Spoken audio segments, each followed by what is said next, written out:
Hey, what's up, everybody? I hope everybody's having a good day today. It's a nice Sunday here in Fort Walton Beach, Florida. So this is where I am, I guess you want to call it stationed at this time. I'm about 50 miles from Pensacola. Every couple of weeks they move us around, or I get to go home, one or the other. It was good because I was home for like about 2 weeks last month, and then I had to come back up here to Northwest Florida. But I wanted to talk about benzos and depersonalization and derealization. So whenever you guys are like going through benzo withdrawal, not everybody, but the majority of the people,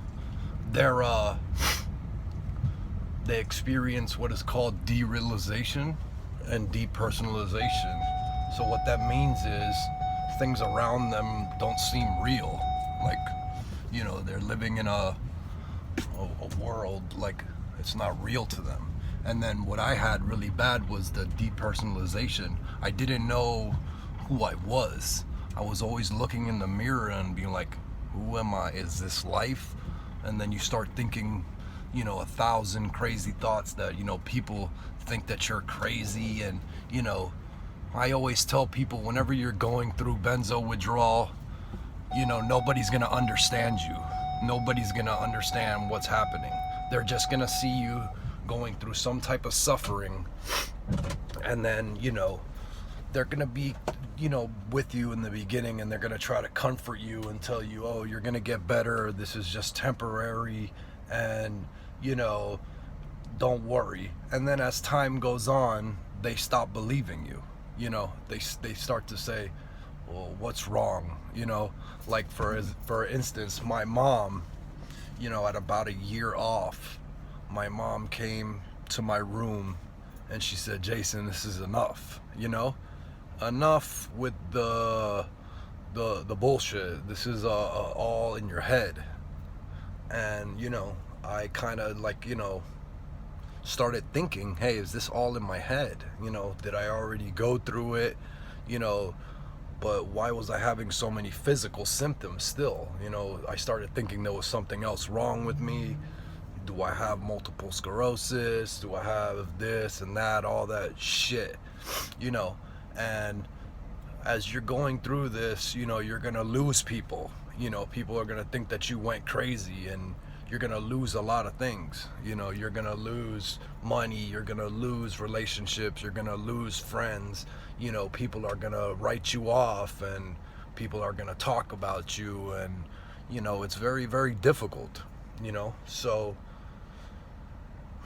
what I tell most people is that whoever leaves your life when you're going through this, let them go, because more than likely they weren't meant to be in your life anyway.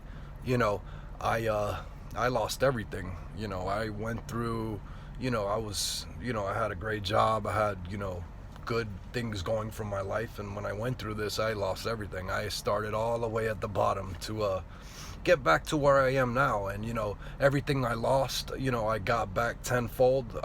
I'm doing better in my life now than I ever did on benzos, and my life is very different from that time. That was when I was in my early 30s when I went, so I didn't see life, the way I do now. And, what I try to tell everybody that's going through this now is, things are always going to change, and it could get worse before it gets better. Apparently for me, it did. After a year off, I was, getting worse, and I didn't know what to do, I didn't know how to fix myself, and I couldn't fix myself, and only time was gonna heal me. So you guys just gotta keep on trucking. No matter how hard this is or whatever, just realize that there is a finish line at the end. Nobody could tell you how long this is gonna take. Nobody's can tell you, oh, it's gonna be better in 2 years or 3 years or whatever. This thing took 3 years of my life that I would never, I wouldn't trade my suffering. I wouldn't, basically, I'm glad in a way that I went through it, because I have a total new outlook in life. That's I'm glad that I went through withdrawal, and I'm glad that I experienced it, because I knew for many years on that medication that I always told myself I was going to stay on these pills for the rest of my life, because I always feared withdrawal. I always feared that I didn't want to go through what I went through. I always feared that I didn't want to get sick and, not be able to function properly. And, that's all I thought it was. I didn't know it was going to come along with all of these neurological agonizing symptoms that just went on and on and on. And then the muscle symptoms, and then the mental problem with, basically just, the thoughts of you'll never get better, and the thoughts of, this will never go away, And the only thing that I held on to in my withdrawal was, that people were telling me that I would get better. So even though after so many months and months being off that I didn't see any improvement, I always held on to, you're gonna get better. I always held on to that, and I made it to the other side. It took me 3 fucking years to make it to the side, but I did, and like I said, I wouldn't trade my suffering for anything, because it made me a better man today, and it made me, who I am today. So always know that it's gonna get better, but we can't tell you how long it's gonna take. It could take you 6 months, it could take you 6 years, but eventually your brain will recover if you take care of yourself properly. Mostly, a lot of people that get off benzos, they try to get on another medication, or they try to add in something to replace what they lost, and I tried that too. I went to the doctors and I tried to get an antidepressant, and I tried to get an antipsychotic and all that bullshit, and I believe that it just, stalled my progress from me getting better, because I tried this pill and that pill, and then you gotta take it for 2 weeks to work, and I was like, fuck that, I'm not taking nothing else. And learning experiences going through this is what basically got me through, and I tried to tell everybody as well that you're gonna get to the other side, but focus on yourself. Get out of those benzo groups if you can. They're good and they're there for a reason, but some people take it too far. Some people start to get better and then they remain in the groups. And then, with me, it was like I lived and breathed, and, with everything, I was, my whole life revolved around the benzo groups.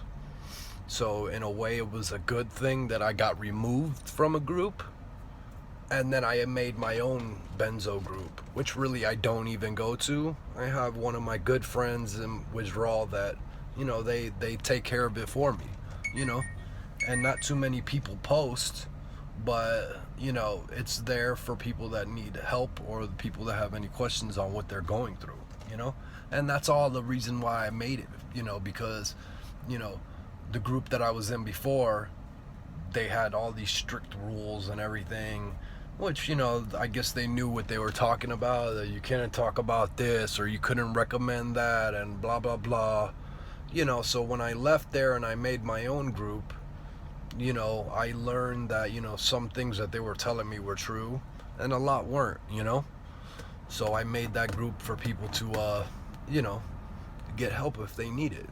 And then when they do recover, they move on, and it's good to go back and, like what I'm doing now, and doing my whatever you want to call it, my vlog about, my time and my recovery and what happened to me.